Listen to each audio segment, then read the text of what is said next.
थेट पुण्यामधली ही दृश्य आपण बघतोय। अलका चौकामधली सध्या वेगवेगळे मानाचे गणपती आता विसर्जनाच्या मिरवणुकीसाठी मार्गस्थ झालेले आहेत। पुण्यामधली ही थेट दृश्य आपण पाहतोय। दुतर्फा मोठी गर्दी झाली आहे। खरं तर पाय ठेवायला सुद्धा जागा नाही अशा पद्धतीची गर्दी सध्या पुण्यामध्ये झालेली दिसते।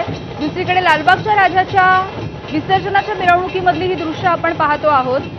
10 दिवस मनोभावे पूजा अर्चा आणि आराधना झाल्याच्या नंतर आता गणपती बाप्पा हे मार्गस्थ झालेले आहेत। या मिरवणुकांमध्ये विसर्जनाच्या मिरवणुकांना सुरुवात झाली आहे। पुणे आणि मुंबईतली ही दृश्य आपण बघतोय। अलोट अशी गर्दी।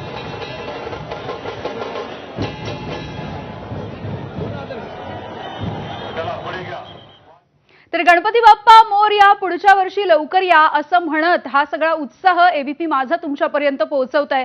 खरं तर मुंबई असेल, पुणे असेल, ठाणे, नाशिक, कोल्हापूर, नागपूर यासोबतच देशभरामध्ये सुद्धा गणपती बाप्पाचा आणि गणेशोत्सवाचा हा उत्साह आपण पाहतोय। आजचा 10वा दिवस आहे, अनंत चतुर्दशीचा दिवस आहे आणि त्यामुळे गणपती बाप्पांना तितक्याच वाजत गाजत आणि अत्यंत श्रद्धाळू भावनेने आता निरोप दिला जातोय।